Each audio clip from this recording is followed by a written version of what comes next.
En el nombre del Padre, del Hijo y del Espíritu Santo. Amén. Gracias, Señor, por nuestros abuelos y bisabuelos. Bendice a todos los que tienen esa misión especialísima de ser abuelos y bisabuelos, que nunca se descorazonen, sino que con la intercesión poderosa de Santa Ana y San Joaquín desempeñen esa misión, gústele o no a los nietos. Que ustedes estén allí como un punto de referencia, claro, seguro, fiel a Dios. Bendice pues a todos nuestros abuelos, a los difuntos, llévalos al cielo, y a los presentes, hazlos santos. En el nombre del Padre, del Hijo y del Espíritu Santo. Amén. Muy bien.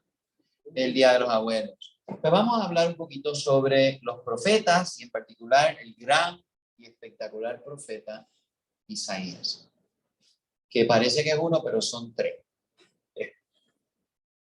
¿Quiénes son los profetas? ¿Cuál es su misión?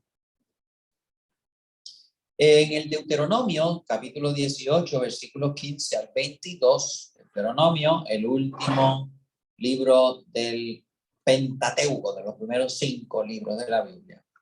Génesis, Éxodo, Levítico, Números y Deuteronomio. Ya en Deuteronomio 18, del 15 al 22, Dios anuncia que mandará profetas. El plural en hebreo es IM. Para nosotros es S, para los hebreos era IM. Nabi es profeta en hebreo. Nabiim, los profetas. Así que Dios anuncia que enviará profetas para que hablen en su nombre al pueblo elegido. Piense que en una cierta forma Abraham y José y Jacob, Moisés y Josué eran profetas en cierto sentido. Son aquellos que hablan en nombre de Dios al pueblo elegido. Pero, y para los musulmanes, Adán, Abel eran profetas. Los patriarcas eran profetas. Nosotros pues, solemos reservar el título de profeta para los profetas, diríamos, clásicos. Pero todo aquel que hable en nombre de Dios es un profeta. Ellos dicen todo lo que Dios les manda. Si el mensajero se atreviese a añadir como divino lo que era suyo, sería un falso profeta y moriría. Nabí en acadio es un lenguaje antiguo de la parte sur de Mesopotamia, las primeras 2 civilizaciones que incluso las primeras en desarrollar escritura y demás, hicieron sigurats, esas pirámides de ladrillo, fueron los sumerios y los acadios. Pues, y recuerden que Abraham era de Sumeria, de Ur, de Caldea, Ur de los caldeos. Pues en acadio, Nabí significa portavoz. Aquel que es enviado a hablar en nombre de otro. Ese es el portavoz. No es la voz, sino que el portavoz. Porta la voz. Así que en acadio ya está ese concepto. ¿Okay? El enviado a hablar en nombre de otro. Los Nabim son siervos de Yahvé, son mensajeros, pastores, vigías, guardianes. Yo diría que son la conciencia del pueblo elegido. Tienen una vocación o llamado especial, y siempre las vocaciones, ya ustedes saben que el origen de las vocaciones es Dios. No es una profesión o un oficio heredado, aunque en los tiempos de la monarquía, sobre todo la monarquía tardía, pues había como que unos profetas profesionales que habían ido como a una escuela. Era como una escuela de consejeros. Pero esos no son los profetas clásicos de los cuales vamos a hablar y vamos a entrar hoy en uno de esos profetas clásicos. ¿Okay? Fíjense que no son sabios, como lo serán los autores de la literatura sapiencial que hemos estado estudiando profundamente. Se vuelven preeminentes justamente. Los sabios empiezan a dar sus comentarios y sus consejos y sus sentencias y sus proverbios cuando empieza a apagarse la profecía en Israel. Y de hecho, el último de los profetas, Joel, Malaquías, después de que el pueblo regresó de Babilonia, pues de ahí se apaga la voz profética, pero se enciende mucho más dramáticamente ese grupo de asesores que ya Salomón tenía, que se llamaban los sabios.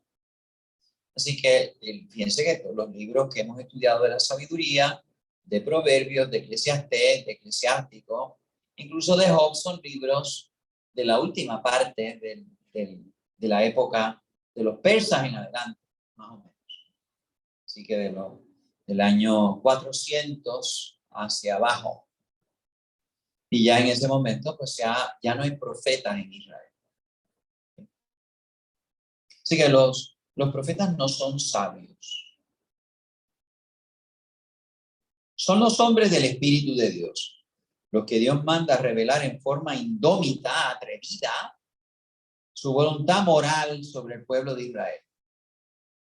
Hubo profetas para el norte de Israel como Amós,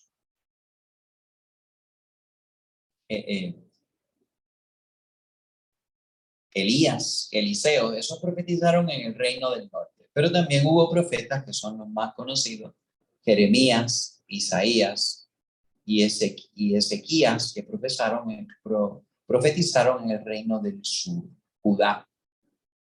Y son los grandes defensores del monoteísmo ético. Así que ellos siempre le están cayendo encima al pueblo de Israel por sus infidelidades con la idolatría, con otros dioses, coqueteando, poniéndose de novios y de queridos, de amantes, de amantes de los dioses falsos. Así que los profetas son, por eso digo que son como que los que hacen tomar conciencia al pueblo de Dios cuando las cosas andan mal. O a veces confirman cuando las cosas andan bien. Isaías, por ejemplo, confirmó al rey Ezequías y lo animó, de hecho, en sus reformas y en su estricto monoteísmo. Son bien atrevidos, de hecho, como ellos fueron llamados por Dios, ellos no se dieron de voluntario, pues ustedes saben, a veces los confrontaban. ¿Qué haces tú aquí? Le dijeron a Amós en el reino del norte, allá en Samaria. Dice, pues yo era un pastor y cultivador de higos, pero Dios me llamó para que le viniera aquí a llamar la atención. Hiciera una corrección de parte de Dios. Y el pobre Jeremías, ¿verdad?, tuvo que sufrir muchísimo. Incluso cuando Dios lo llama, le dice, yo te he llamado para arrancar y sembrar, para destruir y construir, para que no te quiera la gente ni te hagan caso. Así que Jeremías pues, se sintió un poco frustrado. Más frustrado estaba Dios con su pueblo, que no le hacía caso. La santidad de Dios exige una renuncia total al pecado. Así que ellos no tenían paños tibios con el pecado. Sobre todo los últimos profetas, que son profetas menores, Zacarías, Joel, Malaquías, Nahum, esos profetas hablan de una figura que encarna la fidelidad de Dios a sus promesas. El tercer Isaías, el segundo Isaías. Empiezan a hablar del Salvador, del ungido del Señor, el Mesías. Muchos de los profetas arremitieron contra los reyes malos, sobre todo los profetas Saúl, por ejemplo, Samuel, que arremetió contra el rey Saúl. Natán, que también le tuvo que llamar la atención por el adulterio al rey David. Jeremías, Isaías también llamaron la atención a los reyes malos, por así decirlo, que tomaron decisiones contrarias al querer y al plan de Dios. Pero curiosamente, los últimos profetas nos hablan de un rey Mesías, un ungido, un salvador, un jefe, un pastor que va a restablecer. Pero esos profetas estaban casi todos ya ejerciendo su vocación, su ministerio, cuando no habían reyes en Israel. Así que es muy curioso la figura del Mesías, del Salvador, que es un descendiente de David, se promueve, se pone muchas esperanzas, precisamente cuando ya se había perdido a los descendientes biológicos de David, que eran casi todos unos grandes sinvergüenzas. Y muchas veces llevaron al pueblo al desastre. De hecho, lo llevaron al exilio babilónico por no hacerle caso al profeta Jeremías.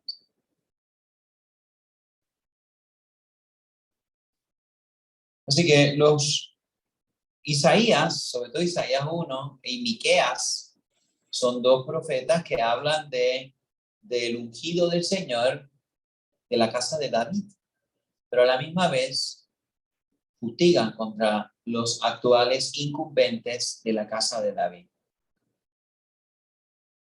Pero la casa de David sigue siendo portadora de la promesa y de la bendición dada por Dios en esa alianza que Dios hizo con David y su familia, su casa.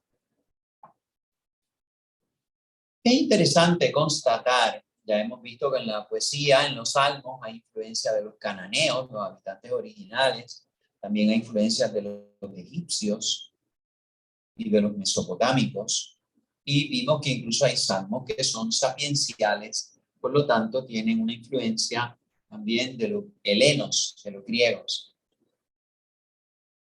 Y hemos visto que la literatura sapiencial fue muy impactada tanto por los persas como por los griegos. Bien, escuchando y leyendo el libro de la sabiduría, que fue incluso escrito en griego. Sin embargo, en este tema de la profecía, ninguna civilización del antiguo Mediano Oriente experimentó este fenómeno de los nabiín, de los profetas de Israel. Ningún reformador, por así decir, ningún portavoz de Dios machacaba tanto la conciencia de una nación y de unos reyes. Ni en Egipto, ni en Mesopotamia, ni en Grecia tampoco hubo profetas. Es un fenómeno religioso propio de la religión revelada judía y luego que también se da en los principios del cristianismo.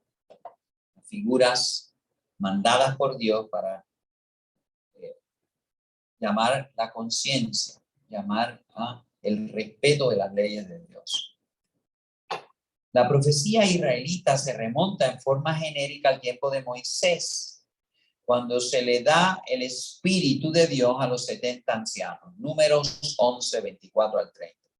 También a Aarón y a Miriam, los hermanos de Moisés, se les da este título de profetas, Éxodo 7:1, Éxodo 15:20.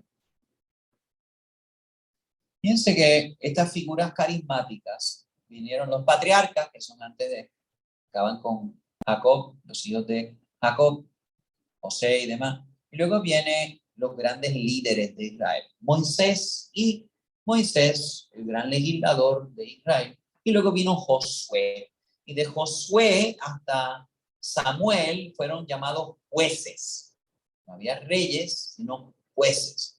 Figuras porque no eran estables, no tenían una sucesión, no vivían en un palacio, habían sido llamados así, incluso en contra de su voluntad, los jueces. Sí, Moisés le impuso las manos a Josué y le dio el espíritu de Yahvé. Una de las jueces, y piense que hubo mujeres juezas, eso también es bastante insólito en el mundo mesopotámico y egipcio. Hombres eran los que tenían la voz cantante.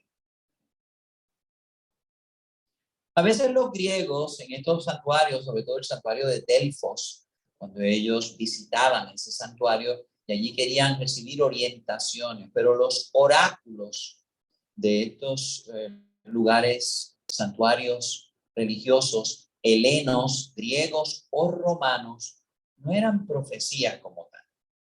Uno iba a preguntarle, no venía el profeta a decirle a uno. Uno iba a ese lugar donde se sometía, ¿verdad? Donde había una persona, una pitonisa, diríamos, ¿verdad? A veces le llaman profetisa, pero no son profetisas como Débora ni los profetas de Israel. Aquellos eran más bien consejeros medio enigmáticos y raros, ¿verdad? El oráculo de Delfos, cuando le hacían preguntas, a veces contestaba y uno tenía que decir, bueno, ¿qué sentido tiene esta contestación?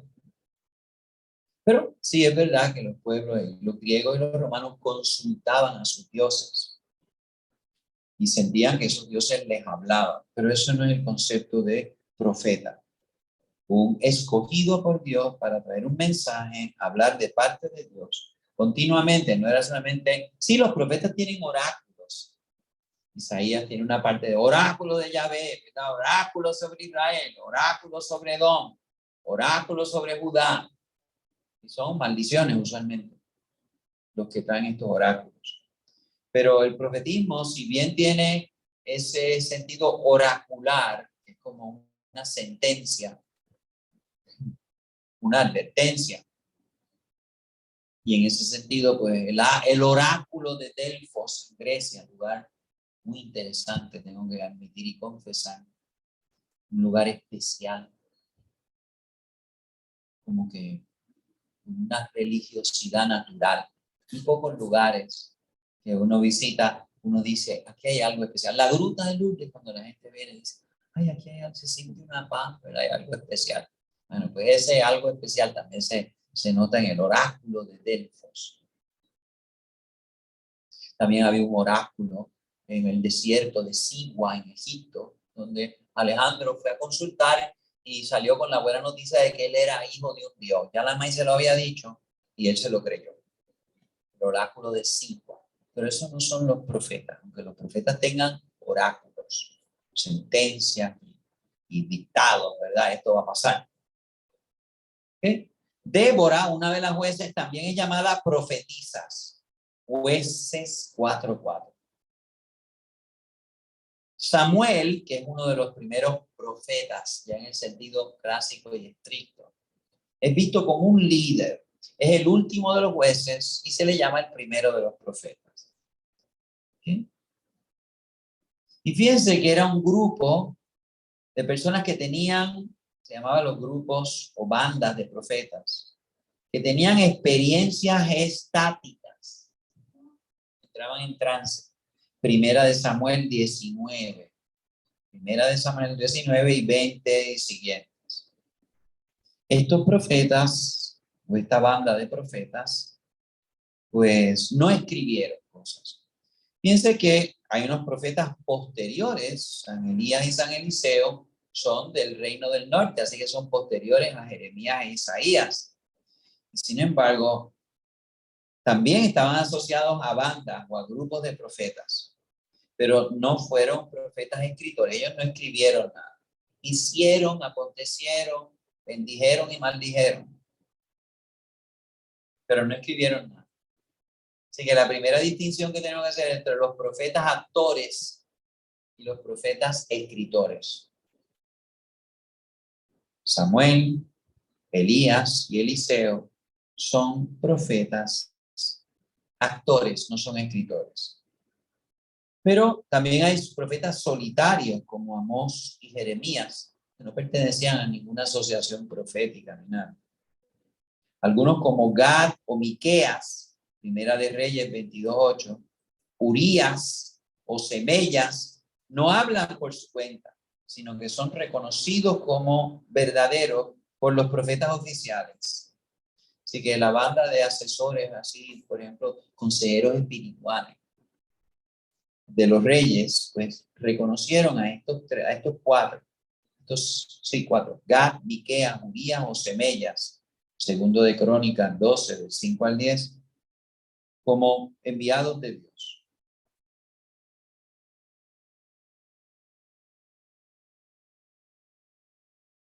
Algunos, como Miqueas, Isaías y Jeremías, tienen libros propios y también figuran en el libro segundo de los reyes. Así que los libros históricos de Israel, como el Éxodo, libro de Jueces, Primera y Segunda de Samuel, Primera y Segundo de Reyes, esos son los libros Primero y Segundo de Macabeos, son los grandes libros, Crónicas, Primero y Segundo de Crónicas. Eso es el gran corpus de libros históricos en la Biblia, que fíjense que casi no los hemos usado para hacer oración.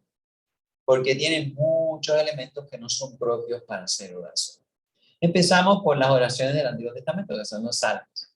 Luego nos hemos metido en todo ese corpus, ese grupo de libros que se llaman sapienciales, aunque el libro de nuestro querido Tobías propiamente no es un libro sapiencial, pero tiene muchos aspectos de ese género, es una novelita, como Esther, Judith,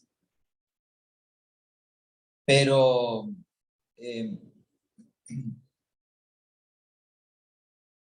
algunos de los profetas escritores aparecen en los libros históricos. Por ejemplo, Isaías aparece en Segunda de Reyes y Jeremías también. Luego, cogimos unas oraciones de un profeta medio curioso, que es el último de los grandes profetas, que se llama Daniel. ¿Sí? Estudiamos una de las oraciones de Daniel. Pero Daniel fue un profeta histórico, que hay constancia de que fue un tal Daniel, pero el Daniel del libro de Daniel es más bien una figura literaria, no es un profeta que está escribiendo y diciendo esto.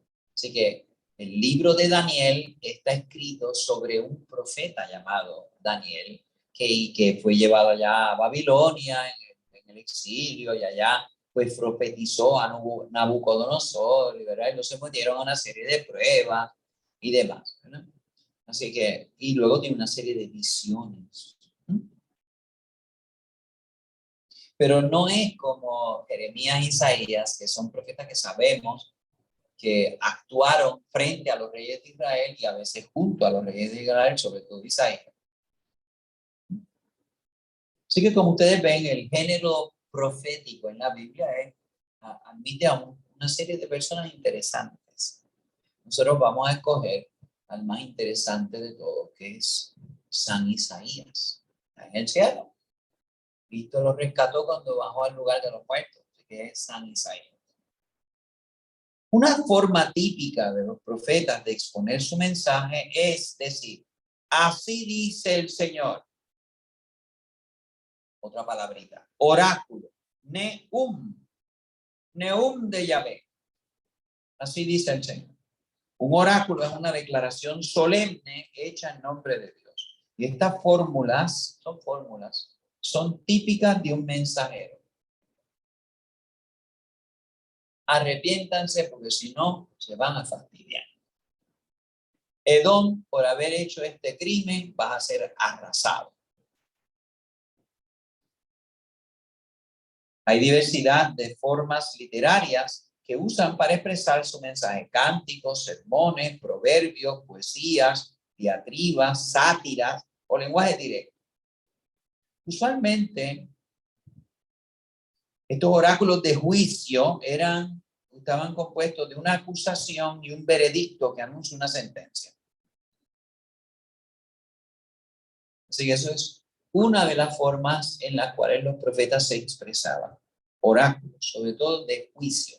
Isaías tiene una lista primero Isaías tiene una lista de oráculos, ¿verdad? Y Edom, a ti te va a pasar esto porque hiciste aquello, y a Judá le va a pasar esto, y a Israel le va a pasar esto, y a Amón le va a pasar esto. Yo leo esas cosas y me quedo. Sí, se está emitiendo juicios morales sobre ciertas conductas impropias, pero como decir, Aníbal Acevedo Vilati te va a pasar esto, ¿verdad? Sila Calderón te va a pasar esto, ¿verdad? Pues para los nietos de ustedes, pues van a decir, a mí qué importa lo que espera. Bueno, pero fíjense, también hay sermones, cánticos, poesías, ¿okay? Proverbios, diatribas, sátiras. Usualmente los profetas no eran bien recibidos. Jesús incluso usa esa frase, ¿verdad? Ningún profeta es bien recibido en su tierra. Así que los profetas, como venían a traer mensajes de conciencia, pues a la gente no le agradaba que los corrigieran.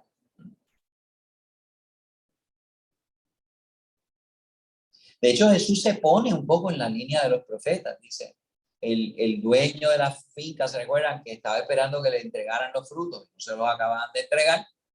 ¿Qué mandó? A sus sirvientes. Y a unos no le hicieron caso, a otros los golpearon, a otros los mataron. luego digo, y después voy a enviar a mi hijo. Así que fíjense que entre los enviados por Dios, Jesucristo se pone en la línea de los profetas. Y cuando llora sobre Jerusalén, dice, Jerusalén, Jerusalén, tú que matas a los profetas, me vas a matar a mí también.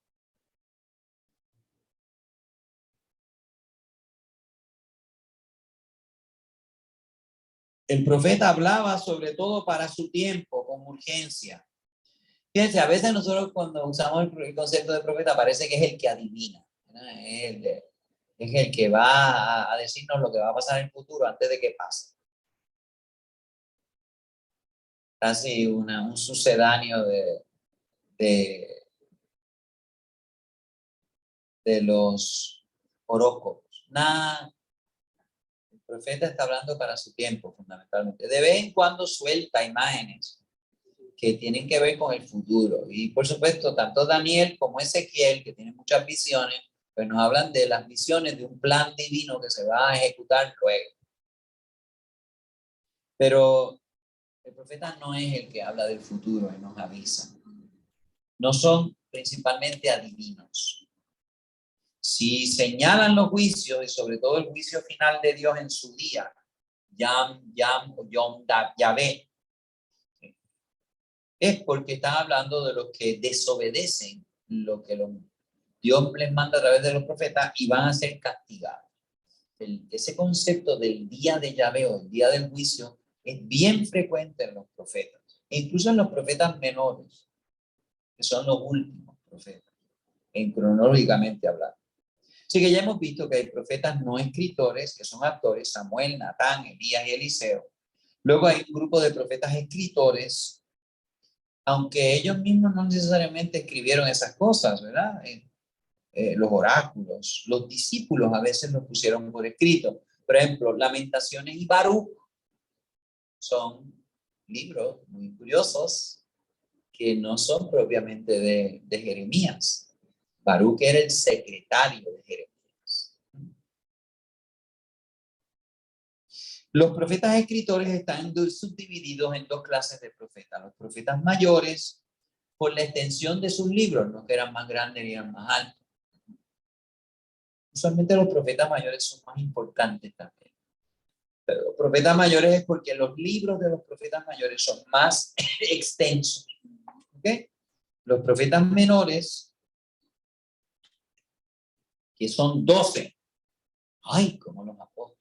Hay 4 como los evangelistas. Así que hay 4 profetas mayores, eso es para que se acuerden.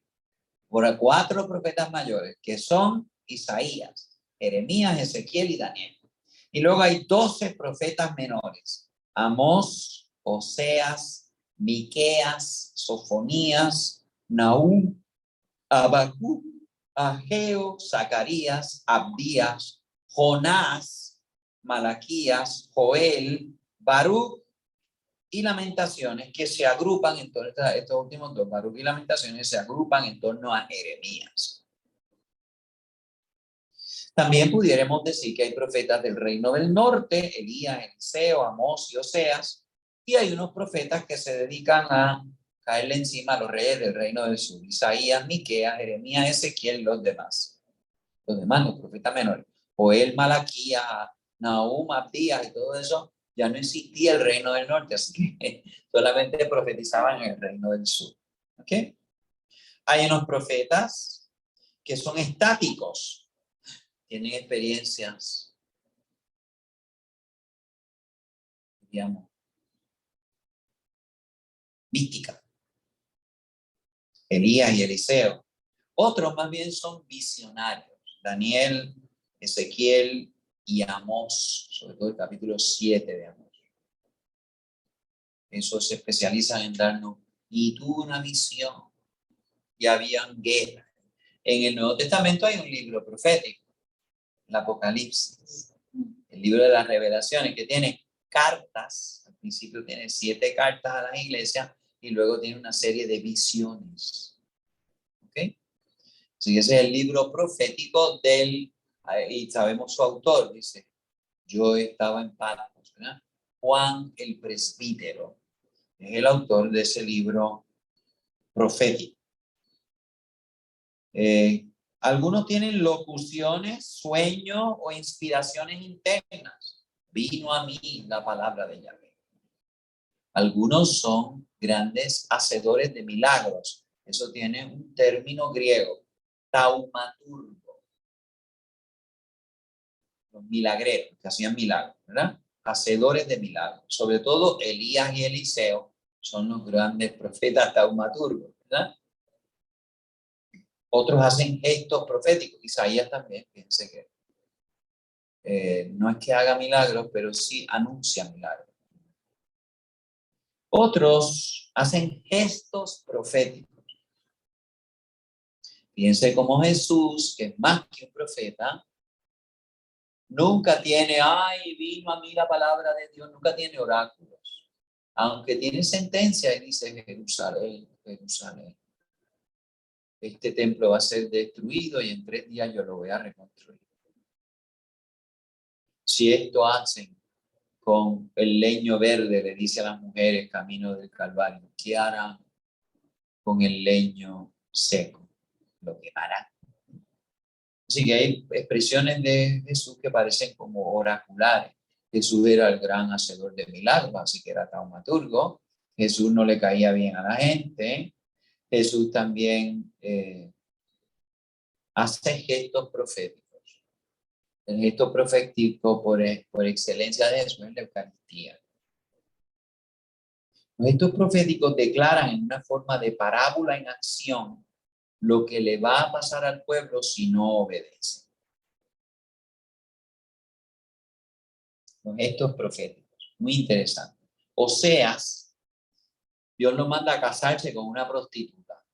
Y Oseas dice, pero ¿cómo va a ser si todo el mundo sabe que esa tipa es? Dice, no, vete y cásate con aquel. Tan, tan, tarán, tan, tan, tan. Se casó con Oseas. Está bien interesante, lean los capítulos 1 y 2 y 3 de Oseas. Y entonces, pues tuvo hijos con ella y cada uno de los hijos tiene un nombre simbólico. Dios le cogió el nombre. No son Shakira ni todas estas cosas, ¿verdad? Que pseudo rusas o francesas o pseudo inglesas, ¿verdad? No. Son nombres simbólicos de lo que le va a pasar a Israel. Pero nada, o sea, pues él puso a la doña elegantísima, le compró los anillos de oro para la nariz y le compró unos trajes de qué sé yo, de allá, de lino venido de China y todas esas cosas. Así que, o sea, engalanó a la doña suya y la puso como la puerca de Juan Bobo. Para aquellos que son ancianos como yo, que escucharon cuando eran niños los cuentos de Juan Bobo, ¿verdad? Pues la puerca de Juan Bobo. Pues Osea puso a la doña como la puerca de Juan Bobo, cuando iba para misa, ¿verdad? Que la puso elegantísima. Y un día llegó Osea y que se encontró que los nenes estaban tirados, que era un caos en la casa de y la maíz suya, ¿dónde está? En el cafetín aquel donde antes ella había estado trabajando. Y a Osea, usted sabe, se le suben el enfogonamiento. Esta tipa me traicionó. Y dice, o sea, ahora voy a ir a arrancar. Yo que le traje todas esas joyas y ella la está usando con los queridos. Voy para allá y le arranco el traje ese y le tumbo le arranco la nariz. Dice, o sea, y dice Dios, no. Tú vas para allá y la vas a traer a tu casita y la vas a volver a amar y la vas a perdonar. Y ¿tú sabes por qué? Es un gesto profético. Dios le manda a Oseas a pasar por una experiencia que es toda una profecía de la infidelidad de Israel. Porque yo voy a perdonar a Israel y me voy a casar con ella en humildad y en misericordia. Así que, bendito, Oseas tuvo que sufrir en persona. Fue una parábola en acción.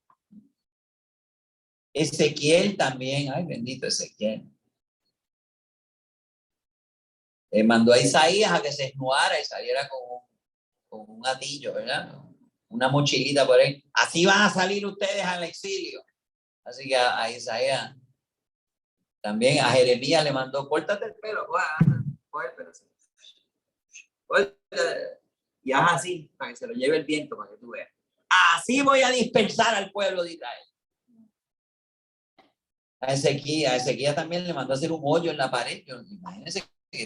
Imagínense un señor haciendo un hoyo en los muros de Jerusalén. Y sal por ahí a escondida con una mochilita, porque así van a salir ustedes al destierro. Así que los profetas a veces tenían, al pobre Jeremías fue el que le cayó la más grande de las macacoas, ¿verdad? A Jeremías le dijeron, no te vas a casar, porque este pueblo no te va a tener descendencia aquí, ¿no? Aquí no se van a criar más niños ni nada. Así que tú no te vas a casar. Le dijeron a Jeremías, ¿no?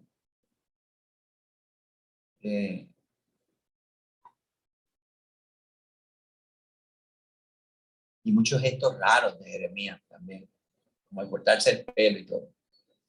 Algunos eran sacerdotes, algunos de los profetas. Jeremías y Ezequiel eran sacerdotes, pero se ve que no le cayeron muy bien a los sacerdotes del templo. Jeremías le dijo, sí, que ustedes se creen porque están haciendo estos sacrificios, se va a salvar esta ciudad.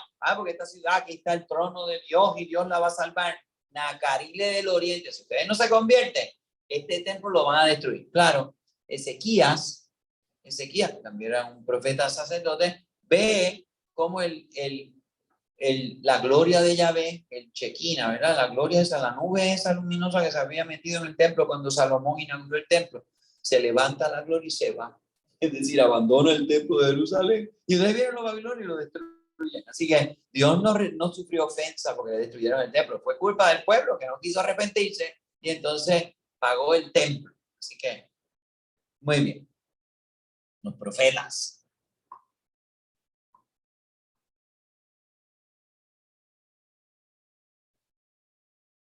De algunos profetas se han escrito episodios que son muy posteriores a su vida. Daniel, sobre todo, atribuyéndoseles unas actuaciones. Jonás. Fíjense que Jonás, como Baruch y Lamentaciones, son libros que no son propiamente proféticos, pero han sido agrupados, ya decimos, el profeta Jonás. El profeta Jonás es una novela teológica, como Judith y Tobías, y a Tobías no lo vamos a poner entre los profetas. Las Lamentaciones de Jeremías son poesías. Y el libro de Daniel es un escrito 4 siglos después de la vida del llamado profeta Daniel. Así que el profeta Daniel es 400 años antes del libro de Daniel. Pero como el libro de Daniel habla de la época de los babilonios y demás, pues es como una proyección hacia atrás de lo que va a pasar hacia el futuro. Ese es el libro de Daniel. Los mensajes de los profetas son muy variados. Unos acusan, otros confrontan, otros denuncian, otros consuelan y otros animan. Algunos acusan y luego consuelan. Isaías, por ejemplo. Y el segundo Isaías es un libro de consolación. Empieza a consolar a mi pueblo. Jeremías, que acusó y se cansó de acusar. Incluso le entró una crisis psicológica a Jeremías de estar acusando porque él mismo era un patriota y él era un sacerdote y su padre ofició en el templo y sus hermanos eran sacerdotes en el templo y estaba anunciando la destrucción del templo. Así que Jeremías sufrió una crisis, diríamos, casi vocacional. Eliseo, fíjense que Elías también se deseó la muerte cuando lo manda a matar la reina Isabel. Después Jeremías primero acusó y después consoló. Algunos hablaban del culto perfecto, Joel, Malaquías. Otros denunciaban el culto formalista y vacío, sobre todo Amós y Isaías, Jeremías. Hay profetas de paz como Nahum y otros de guerra como Jeremías. Algunos hablan de la reforma moral, otros de terribles juicios contra las naciones vecinas de Israel o contra Israel y sus reyes y dirigentes. Otros, sobre todo Oseas y Amós, denuncian las injusticias sociales cometidas contra los pobres. La gran mayoría de los profetas son varones, pero hay profetisas no escritoras. Miriam, Débora y Hulda. A que ustedes nunca habían oído. No le pongan ese nombre a la nena, por favor. Huldah, Segunda de Reyes 24. Segunda de Reyes 24, 14, versículo 14 y siguiente. Débora, puede ser cuando Débora está en la pintura obsidiana. Y Miriam también. Miriam, Éxodo 15, 20. Así que estas profetizas actoras. Finalmente, podríamos agrupar a los profetas por siglos. Los preliterarios, siglos 11, 10 y 9. Esos no escribieron, como Samuel, Natán.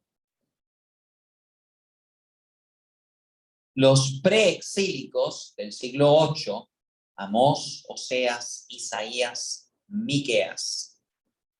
Del siglo 7, Sofonías, Jeremías, Nahum y Habacuc.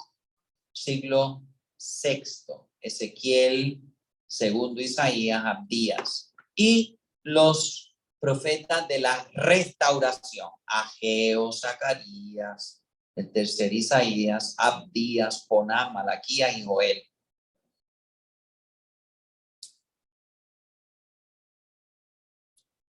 Finalmente tenemos el libro de Daniel, que los judíos lo colocan entre los escritos, no entre los profetas. Así que en la Biblia judía, Daniel no es un libro profético. Que vivió en el siglo VI, pero su libro está escrito en el siglo II. Joel es de la época de los macabeos. Daniel es de la época de los macabeos, aunque usa una figura profética del siglo VI.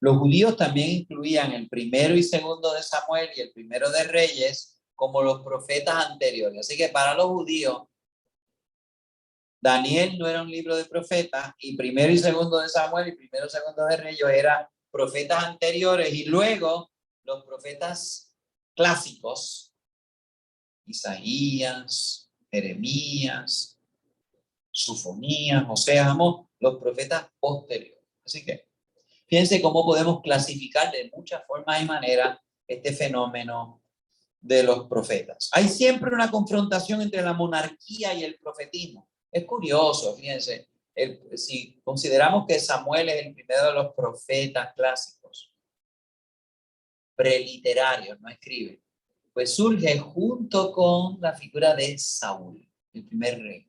Y Natán es el profeta del rey David. Así que el profetismo y la monarquía como que están como que en una sincronización de antagonismo a veces. Y de hecho es curioso también, cuando se acaba la monarquía, pues vienen unos profetas menores después del exilio, Nahum, Zacarías y demás, pero no están confrontados con la monarquía. No siempre hay una confrontación entre estas dos instituciones importantes del pueblo elegido, aunque en la mayoría de los casos los profetas actuaron como conciencia socio-religiosa de los reyes, que muchas veces fueron, ay, qué noticia, eso será noticia, que los poderosos, los gobernantes sean corruptos. No. En esto se distinguen los profetas de Israel de los consejeros y sabios de los reyes vecinos. Los profetas de Israel incluso denunciaban a los reyes y a la institución monárquica. Hay una coexistencia casi paralela entre los profetas y los reyes, y su interacción es bien interesante y poderosa. Samuel con Saúl y David, Natán con David. Pero los últimos profetas menores y Daniel no coinciden con la institución monárquica.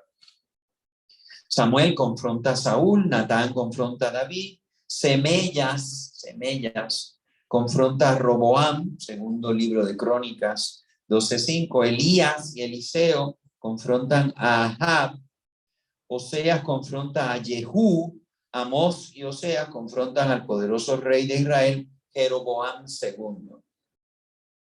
También a muchos profetas acusan a los sacerdotes de injusticias contra los pobres. Isaías confronta al sacerdote Ahaz que incluso llegó a sacrificar a un hijo, a un ídolo, para tener una victoria militar. Pero aconseja y guía, Isaías aconseja y guía al prudente y piadoso rey Ezequías. Miqueas también criticó a Acaz. Jeremías condenó a los reyes Joaquín y Sedecías por no someterse y rendir vasallaje a Babilonia y hacer alianzas con Egipto, que no le dieron seguridad al pequeñísimo reino de Judá cuando los babilonios volvieron a someter a los que se habían sublevado y no querían pagar impuestos, el impuesto de su supervivencia. Otras veces los profetas arremetieron contra la corrupción de los sacerdotes y el negocio del templo. En eso se parece a Jesús. Piensen que Jesús no habló mal. Digo, le llama a Herodes zorro. Es el único comentario político que hace Jesús. Llamar a Herodes zorro. En eso como que hereda algo de Juan Bautista. Estaba arremetiendo. Ahí tenemos otro ejemplo. Era Juan Bautista con el dedo. Cuando San Juan baja el dedo. Esta expresión, por lo menos los sanjuaneros usamos esa expresión. Cuando San Juan baja el dedo. ¿Verdad? Esas son cosas antiguas que ya, proverbios que ya no se escuchan entre la juventud.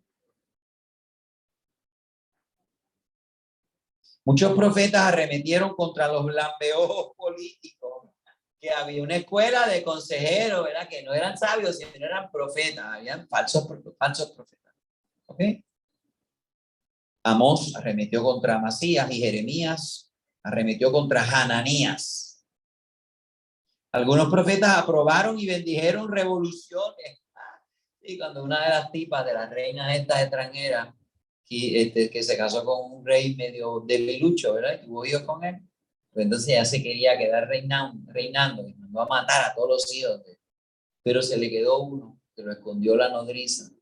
Y entonces a ese lo escondieron en el templo y allá lo criaron. Y cuando ya era adolescente, pues el profeta vino y lo ungió y dijo: aquí está el rey verdadero, maten a la sinvergüenza aquella. Así que algunos profetas aprobaron revoluciones, bendijeron revoluciones. Primera de Reyes, quieren leer ese chisme.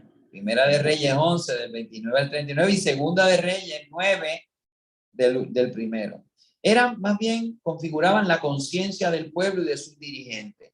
No dictaban decisiones políticas, aunque tanto Isaías como Jeremías transmitían la advertencia divina de no hacer alianzas políticas particulares para resolver problemas que tenían otra causa. Eran problemas morales y estos lo querían resolver como problemas políticos, haciendo una alianza con Egipto que nunca vino a defender a los tontos de reyes de Judá que se creían que los egipcios los iban a librar de los asirios o de los babilonios. Bueno, pues ya hemos introducido a los profetas, a los nabiim. ¿Okay? Interesante, ¿no? Pues ahora vamos a entrar dentro del, a mi entender, el más importante de todos los profetas, aunque cuando Jesús quiso citar a algún profeta para el monte donde él se transfiguró, no citó a Isaías, citó a Elías. El libro de Isaías es como una enciclopedia, tiene de todo. Es casi como los salmos. El Salterio también tiene de todo. Es el libro de más contenido teológico del Antiguo Testamento. Más que el Génesis y el Éxodo. Así que fíjense qué importante. El que más roza, el que más relaciones íntimas tiene con la revelación del Nuevo Testamento. Y yo diría, me atrevería a decir, no he hecho la contabilidad, pero me atrevería a decir que el libro más citado, el profeta más citado en el Nuevo Testamento es Isaías.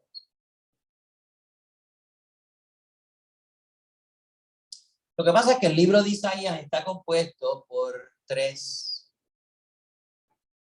libros. Y se han agrupado en uno, porque quizás el segundo que escribió, el llamado segundo Isaías, tenía el mismo nombre de Isaías, o quizás era un discípulo de Isaías que quiso seguir escribiendo, aunque no era el idéntico de Isaías original, pero durante el exilio y el post-exilio, porque tiene una cronología. Isaías no podía haber vivido tantos años. Además de que los estudiosos de Isaías descubren que hay 3 estilos, algunos se atreven a decir que hay 4 estilos distintos dentro de este libro que ha venido como un solo libro para nosotros. Isaías, les digo cuál es el nombre de él en hebreo. Yesayahu. Yesayahu. Quiere decir Dios salva. El primer Isaías es del 740 al 698 antes de Cristo. Aparece en Primera de Reyes 19 como consejero del rey Ezequías. Hay un paralelismo muy estrecho entre Primero de Reyes 19, que es un libro histórico, y los capítulos 36 al 39 de Isaías. Este profeta vivió durante el reinado de 4 reyes, pero fue porque no duraron mucho esos reyes. También Jeremías estuvo actuando durante el reinado de varios reyes, porque los babilonios quitaron reyes y pusieron.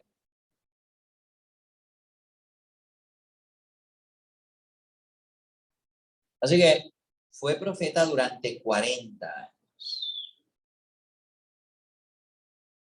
Y sobre todo le caracterizan los anuncios de juicio, esos famosos oráculos, que es una parte bastante insípida del libro de Isaías. Los oráculos de juicio. Su estilo es conciso, incisivo, no se repite. Y la visión que tiene del Mesías, del ungido, es un vencedor de los asirios. Segundo Isaías son los capítulos 40 a 55. También se le llama Deutero. Deutero quiere decir segundo. Igual que el libro Deuteronomios, nomes en griego quiere decir ley, Deuteronomio quiere decir segunda ley. El gran sermón de Moisés, cuando él hace un resumen de la ley, que es su gran sermón de despedida. El Deuteronomio. El Deutero Isaías quiere decir el segundo Isaías. Está escrito supuestamente por un profeta que, si bien pudo tener el nombre de Isaías, también puede que haya sido un discípulo de Isaías que vivió a finales del destierro. Y el final del destierro es del 550 al 539.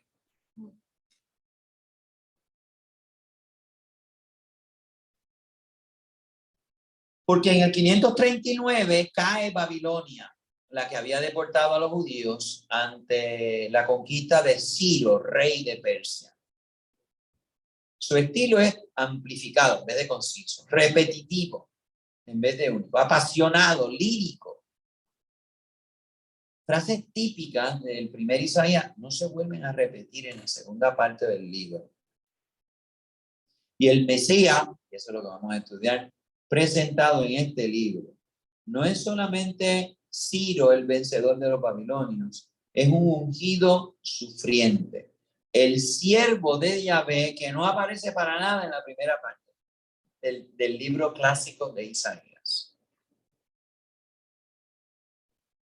Finalmente hay un tercer Isaías, capítulo 56 a 66. Pero no, ni los biblistas se ponen de acuerdo. Quizás sea el segundo Isaías viejo. Así que ahí hay una disputa. Recuerden que estos son teorías. Como estos libros son anónimos, el que le puso el nombre del libro no es parte del libro. El que lo escribió no dijo, este es el libro de mío, Isaías. No. ¿Okay? Así que los títulos de los libros pertenecen a la Sagrada Tradición. Ya vimos que el único libro del Antiguo Testamento que tiene el nombre de su autor es el último que vimos, ¿verdad? Siracida. Jesús ben Sirá, ¿verdad? Escribió este libro. San Pablo a veces en la carta dice, y la letra esta es mía, yo Pablo. Pero fíjense que el libro de Mateo no empieza diciendo, yo, San Mateo, que fui apóstol, escribí esto. Y el de Juan no dice un nombre, dice una categoría. El discípulo amado es el que da testigo de esto, pero no dice nombre. Y San Lucas tampoco aparece como nombre, ¿verdad? Del Evangelio ni de los Hechos de los Apóstoles.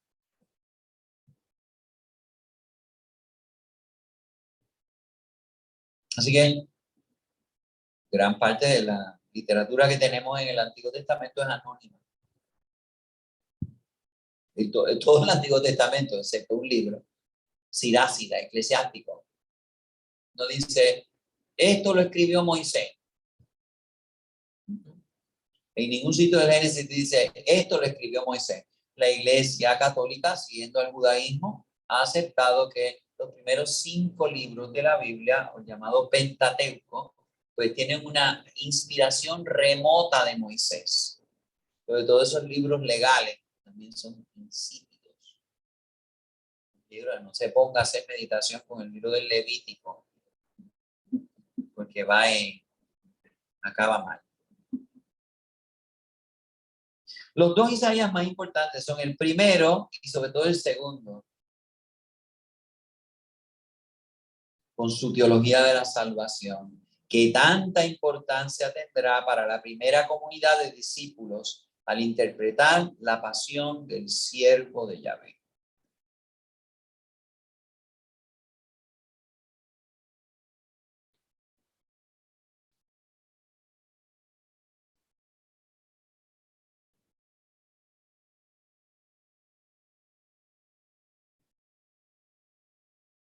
Muy bien, pues vamos a entrar con el segundo Isaías. ¿Okay? ¿Okay? Y el segundo Isaías viene con una crisis terrible. Voy a hablar un poquito sobre esta crisis. Ya sabemos que el reino de Israel fue destruido por los babilonios. El reino de Israel, el reino del norte fue destruido por los asirios que deportaron a toda esa gente y trajeron paganos, y son los samaritanos son supuestamente descendientes de esos nuevos pobladores del reino de Israel. Pero el reino del sur, que resistió más, el reino de Judá, donde estaba Jerusalén, era la capital, pues se resistió más. Era un país pequeño, económicamente débil, y con la invidencia y la corrupción de los pequeños y estúpidos reyes de Judá, que no hicieron caso a los profetas, sobre todo a Jeremías, creyeron que sus componendas políticas con Egipto podrían salvarlos de la invasión babilónica, que acabó con el pequeño reino y su ciudad, Jerusalén. La destrucción de Jerusalén y del templo fue una catástrofe sísmica, un terremoto mucho peor que el de Ponce. Un terremoto de gran magnitud, un maremoto, de hecho fue un huracán. Políticamente significó la liquidación de la monarquía davídica y la pérdida de la independencia nacional. Judá solamente recuperará brevemente en la época de los macabeos, los que se rebelaron contra los helenos, esa independencia nacional, y no la van a volver a tener porque luego vienen los romanos y conquistan Judea, y no la van a volver a tener hasta que proclamaron el Estado de Israel en 1970 y pico.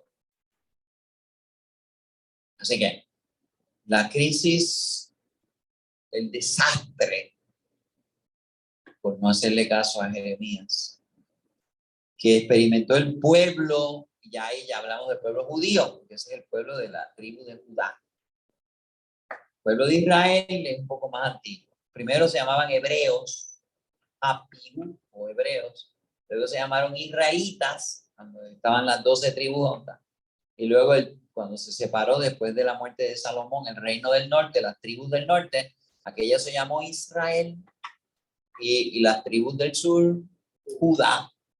Y la única que sobrevivió fue Judá. Y por eso los descendientes de esa tribu, de ese mundo fueron los judíos.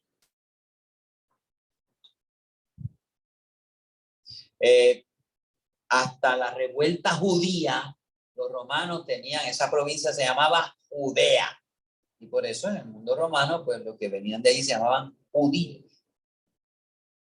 Al lado estaba Filistea y Siria y Fenicia, después de la revolución de los judíos. Así que después del año 73, los romanos quisieron incluso eliminar ese recuerdo de judíos y llamaron a aquello con el nombre de los enemigos de los judíos, que eran los filisteos. Y la llamaron, de filisteo viene la palabra Palestina. Cámbienle la P por la F. Filisteos, Palestina. Así que a partir del final del Imperio Romano, para eliminar hasta el recuerdo de los sinvergüenzas y rebeldes judíos, los romanos le cambiaron el nombre de Judea, pasó a ser Palestina. Nombre que conservó hasta que llegaron los sionistas y establecieron el reino. Ellos dicen que restablecieron. Yo no conozco ningún profeta que dijo que estos no son planes divinos, son planes políticos. Aunque para muchos protestantes evangélicos americanos eso es parte del fin del mundo. Y por eso ellos apoyan a Israel. Porque entienden que el restablecimiento del reino de Israel, aunque me parece que los que eligen allí, ninguno es descendiente de David, ¿verdad? Así que no llena los requisitos. Pero hay algunos protestantes evangélicos que entienden que apoyar a Israel es parte de la obligación de los buenos cristianos.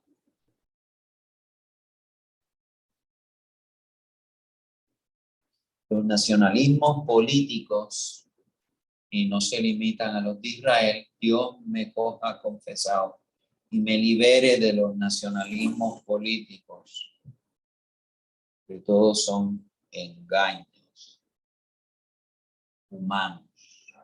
Jesucristo no era un nacionalista político. Los macheteros, perdón, los celotes, eso sí estaban. ¿Sí? Así que hay una crisis terrible.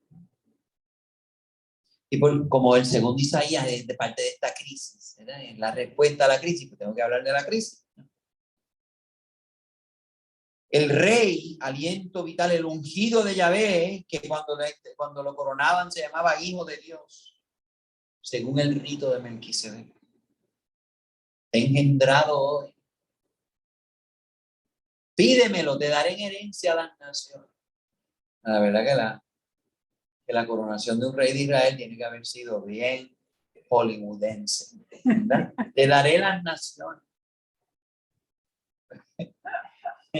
Puerto Rico va a gobernar todas las Américas, ¿verdad?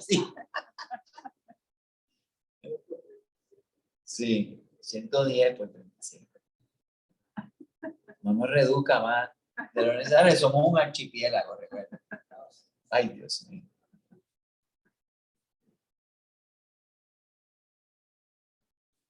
Ya no reina en Israel el descendiente de David. Oiga, eso es un escándalo, porque Dios le prometió a David que siempre un descendiente suyo, aunque fuesen malos, iban a reunir para siempre. Es un escándalo. Eso es un escándalo para la fe de Israel. Parecía como si las promesas hechas a Abraham de la tierra prometida o las hechas a David, de una dinastía perdurable, se desplomaban. El Dios de Israel ha sido vencido. Ha incumplido sus promesas. De hecho, el judaísmo que nosotros conocemos hoy día arranca de esos principios. No es el judaísmo patriarcal, no, es el judaísmo post-crisis babilónica. Muy impactado por las leyes persas. Ustedes se van a regir según sus leyes. Así que la identidad del pueblo judío con la ley, es de ese periodo tardío, del 400 para abajo.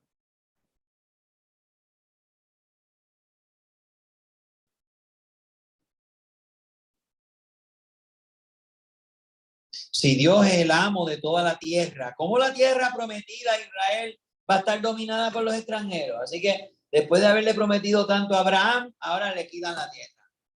Pues recuerda, cuando sale Jacob para Egipto, él dice, pero nosotros vamos a volver. Dios no nos prometió Egipto. Nos prometió tierra, aquella cosa fea. Israel se ha vuelto objeto de burla, de escarnio. Mira, los que se creían los hijitos de Papá Dios, el pueblo escogido por Dios, mira dónde está. La crisis religiosa, además de la política nacional, fue seria. Dejaba de funcionar el templo como el centro del universo religioso, el corazón de la relación entre el pueblo judío y su Dios. Así que aquí tenemos una crisis masiva en todos los ámbitos. Son desarraigados, son deportados. Una crisis política. Se acabó la monarquía, la dinastía de David. Y luego es una crisis religiosa. Se destruyó el templo. Así que la religión de Moisés en adelante, bueno, de David en adelante, de Salomón en adelante, es el templo, el templo, el templo, el templo, el templo. Todavía existe el templo en la época de Jesucristo, pero como lo van a destruir unos años después de la muerte de Jesucristo, se acabó el templo. Pero un pueblo judío sin templo empieza en Babilonia. Y de ahí ellos van a desarrollar la sinagoga, la ley, como resguardo. Siempre estás esperando volver a Jerusalén allí a ofrecer sacrificio en el templo, pero reconstruyen el templo.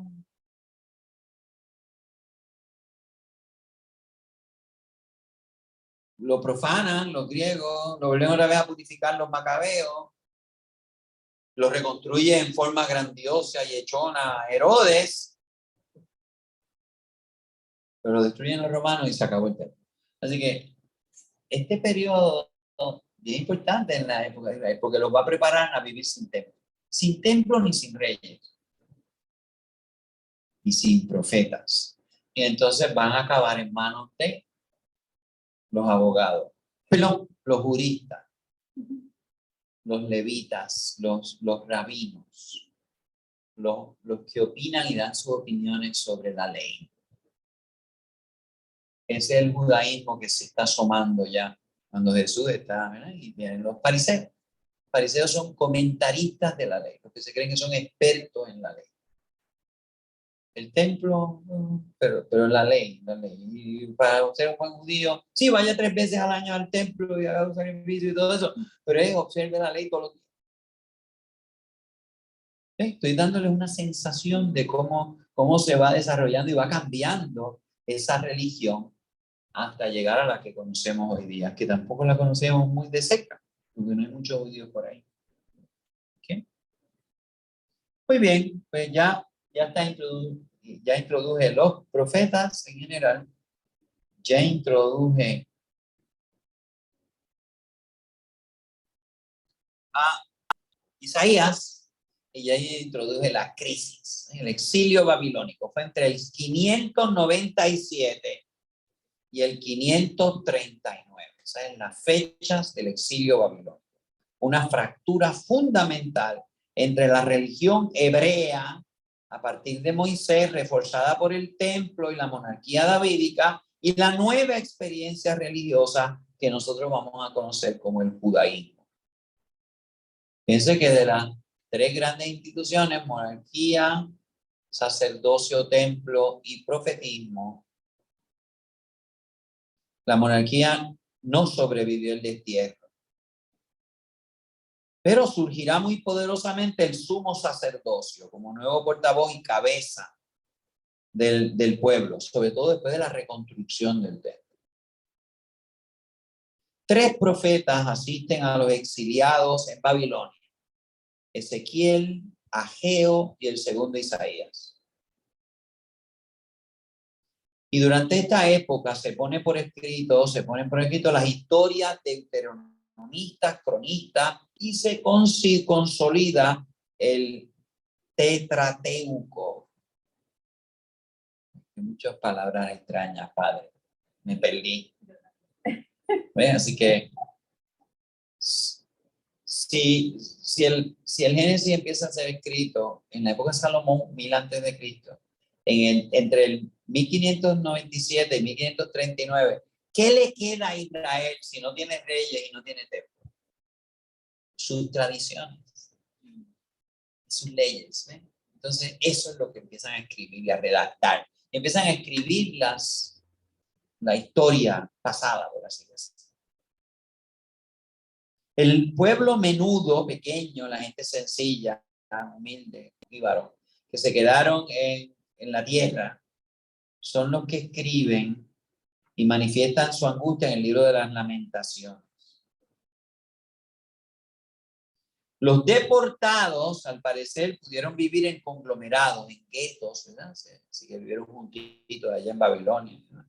Y ustedes vieron a Tobías, que vivía allá en Nínive, ¿verdad? Algunos judíos llegaron a disfrutar de cierto bienestar económico. No eran esclavos, pero estaban obligados a pagar ciertos impuestos.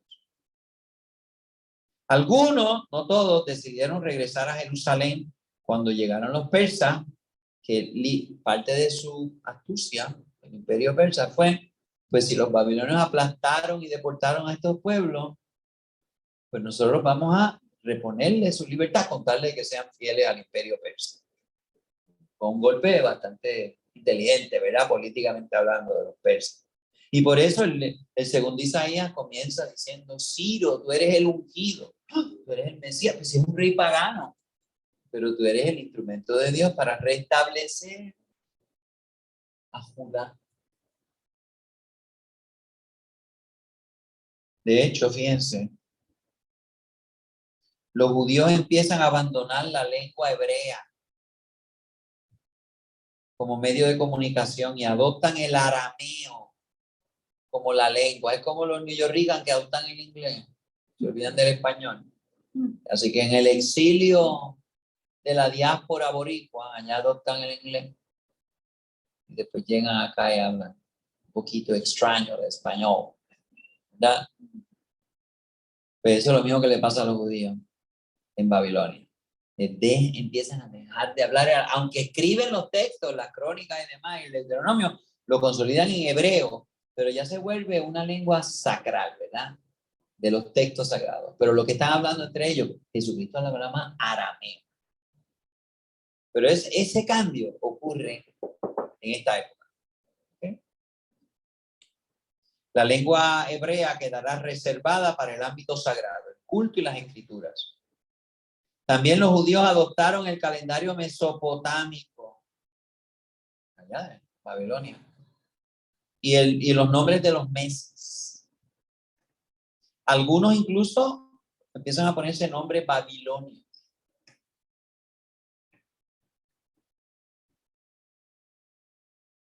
Y algunos judíos quisieron, pues, prenderle vela a Changó y a Santa Bárbara. Y Ezequiel los reprende. Así que fue un momento también de tentación. Pero siempre desde ese grupo, de esa amalgama, ¿verdad? Hay un grupito fiel. Y aquí empieza el concepto muy de los profetas. El resto de Israel. El resto de Israel es los que se han mantenido fieles. El resto de Israel. Este grupito sabía que Babilonia era una tierra impura. Ezequiel 4:13. O como dice el Salmo 137. A orillas de los ríos de Babilonia estábamos sentados y llorábamos, acordándonos de Sión, monte donde estaba el templo. Allí nos pidieron nuestros opresores: cántenos, nuestros raptores, alégrense, canten para nosotros un cantar de Sión, lo que ustedes cantaban allá en su party, allá en el templo, en la fiesta. ¿Cómo podríamos cantar un cántico de Yahvé en tierra extranjera? Jerusalén, si yo me olvido de ti, que se me seque mi mano derecha. Pero ¿y por qué Dios permitió esta catástrofe de esa magnitud tan grande? Pues porque Dios quería purificar a su pueblo, fortalecerlo con la prueba. Te dijo San Alfonso María de Gregorio, que en las desolaciones nos hacemos humildes, reconocemos que Dios es el que sabe y nosotros no sabemos nada, nos perdonamos, nos fortalecemos, ¿sí o no? Crecemos, todas esas cosas. Pues lo mismo, eso es lo que Dios quiere hacer con esta prueba, purificar a su pueblo. De hecho, logrará extirpar del pueblo judío que ya regresa a la tierra prometida la tentación de la idolatría. Así que hubo una curación bien importante. Ya Israel no va a coquetear, los judíos no van a coquetear más con dioses falsos. Así que se curaron de eso. El culto, que había estado tan estrechamente ligado al dichoso templo, encuentra una nueva expresión en las reuniones que hacían los deportados para orar, cantar, leer la ley, recordarse de su identidad, aunque no había culto sacrificial. Así que no estaban matando chivos, ovejas, vacas, pichones. No había peste a carnicería. Aquí nace el embrión del culto sinagogal, que lo vamos a ver floreciendo plenamente en la época de Jesucristo, ¿verdad? Entraba, como era su costumbre, todos los sábados a la sinagoga. Todo esto nace en esta época. Se quería salvaguardar la fe y la pureza en medio de una mayoría gentil. Tobías, lo vimos, ¿sí o no? Tobías.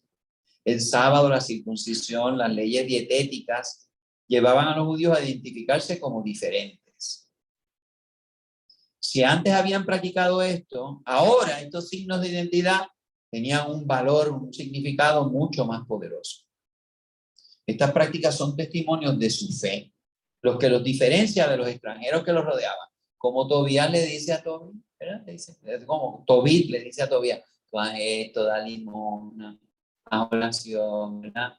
Pórtate bien, no le hagas a los demás lo que no quieran a ti. No te cases con esta tipa, por eso fue a buscar allá cerca de Teherán a la pobre Sara, ¿verdad?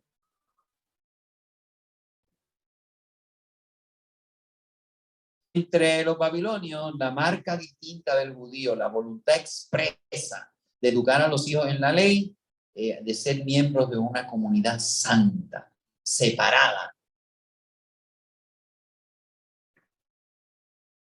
We are it. Somos el pueblo. Pues vamos a comenzar entonces la segunda parte de Isaías. ¿Qué nos dice el segundo Isaías? Es el libro de la consolación, capítulo 40 en adelante. Recuerden, algunos que dicen que es el tercer Isaías, hasta el capítulo 60 y pico, pero vamos a ponerlo como parte del segundo Isaías. Isaías 40, ahí empiezo. Es el profeta del retorno del destierro de Babilonia. Se burla de los dioses falsos, de los ídolos paganos babilonios. Dios no es el más poderoso de los dioses, es el único Dios verdadero, eterno. Ya con Isaías, el primer Isaías, ya teníamos eso de que había solamente un Dios, todos los demás eran falsos. Pero con el segundo Isaías, después de haber estado viviendo tanto tiempo entre los dioses mesopotámicos, todos son falsos, todos son ídolos. Dios no es el más poderoso de los dioses, que le da pela a los dioses egipcios, Moisés. Es el único Dios verdadero. Hay un monoteísmo absoluto en el segundo Isaías. Igual que lo hemos visto en los Salmos, ¿verdad? El segundo Isaías exalta el poder de la palabra poderosa, inmutable de Dios.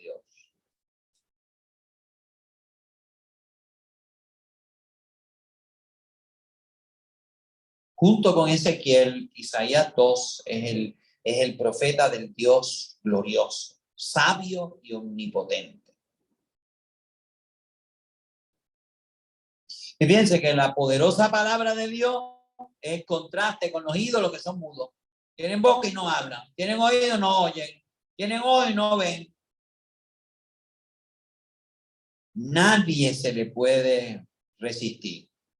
Así como una vasija no se puede resistir al alfarero que la está haciendo.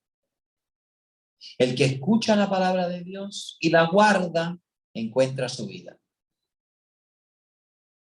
Y el profeta es portador de buenas noticias. ¿Saben cómo se llama eso en griego? Evangelista. Portador de buenas noticias. Dios es definitivamente el Dios de la creación. En continuidad con el primer Isaías, enfatiza la universalidad de la salvación que Dios ofrece a la humanidad entera, que está invitada a reunirse toda en Jerusalén para darle el verdadero culto a Dios. Segundo Isaías, espera fervientemente que los paganos se conviertan y refuerza el misterio del Mesías, el ungido electo, instrumento de Dios para restaurar la vida de su pueblo. Ciro, el rey de Persia, restaura el derecho violado por los babilonios. Es el libertador de todos los pueblos oprimidos. Así que por eso, en primer lugar, se le aplica el título de Mesías al rey Ciro de los persas. Eso de paso para corregir lo que nos quieren decir y engañar las películas modernas. Ningún rey griego fue llamado ungido del Señor. Fueron los reyes persas, empezando por Ciro. Eso sí que son los instrumentos de Dios. Alejandro Magno no fue ninguno de los 300 espartanos. Sí, del club vikingo, todos gays. Ay, Dios mío. No me... Qué película más mentirosa, más engañosa, más. Bueno. Así que, segundo Isaías, refuerza el misterio del Mesías, el ungido electo, instrumento de Dios para restaurar. Piense que la esperanza mesiánica no descansa ya en la monarquía de Israel. Dios no creía en un solo Dios, ni conoce al Dios de Israel, aunque les respete, que tenía miedito.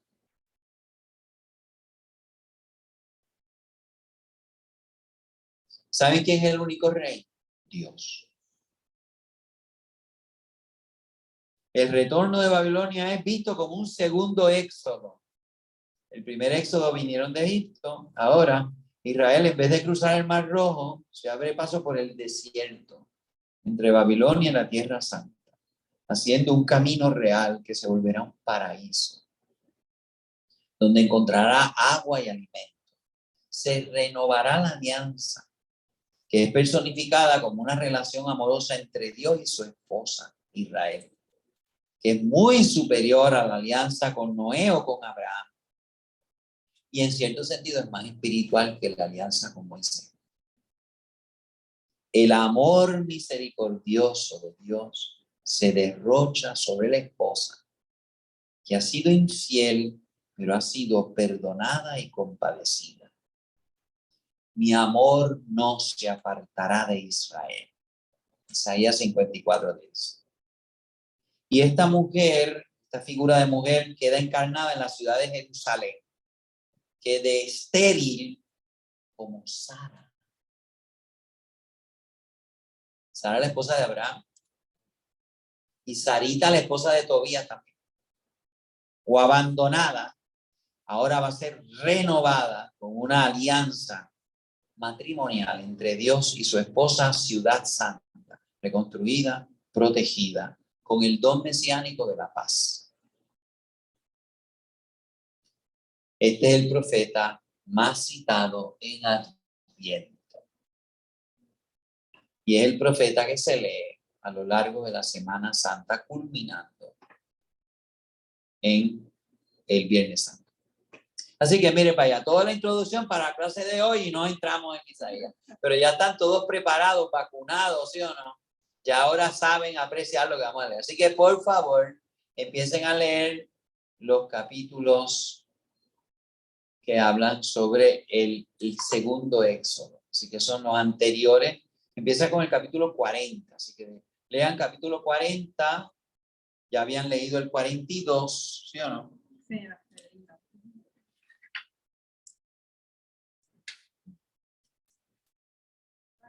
no.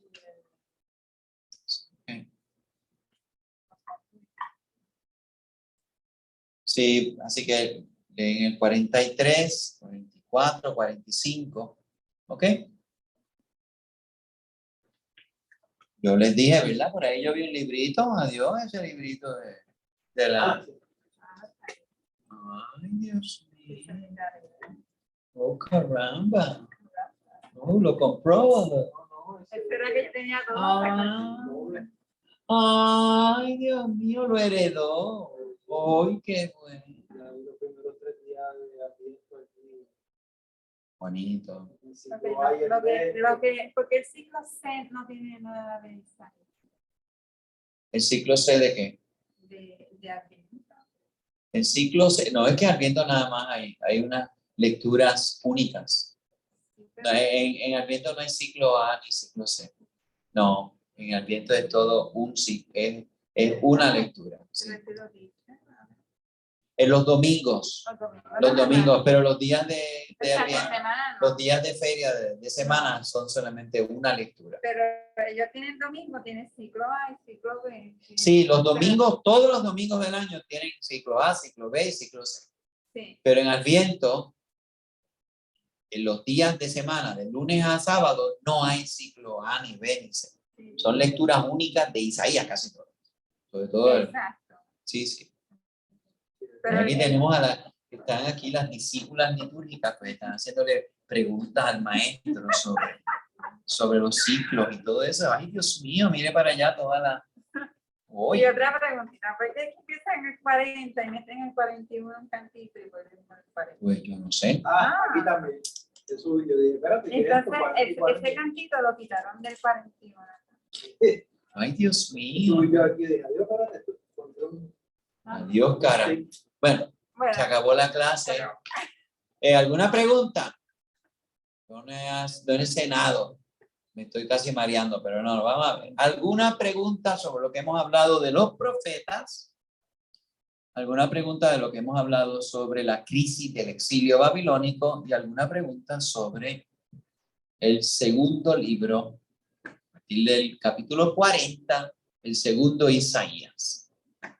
¿Alguna pregunta? No me pregunten la edad ni no, de esos temas. ¿Ok? Todo está claro. O se durmieron o se fueron todos.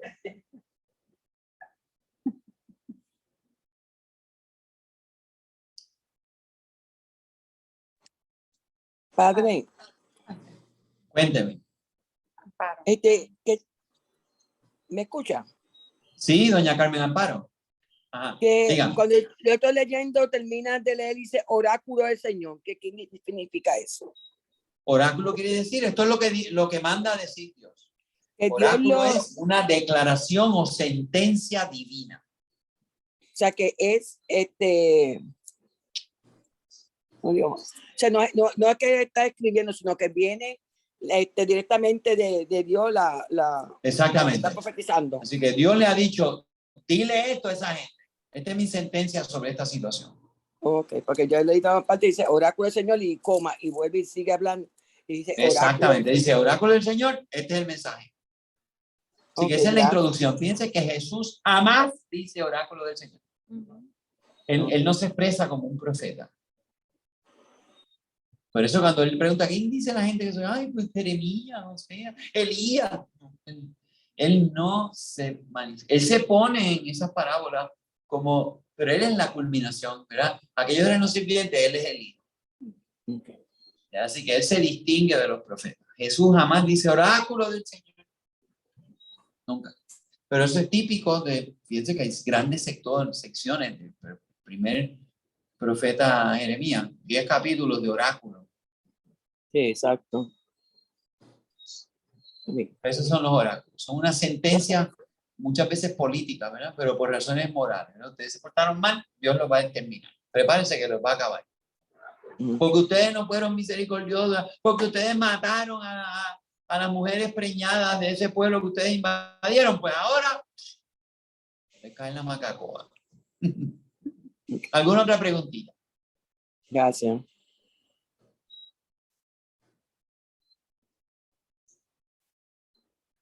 Para ir sacando. Todo el mundo está igual que usted, cenando.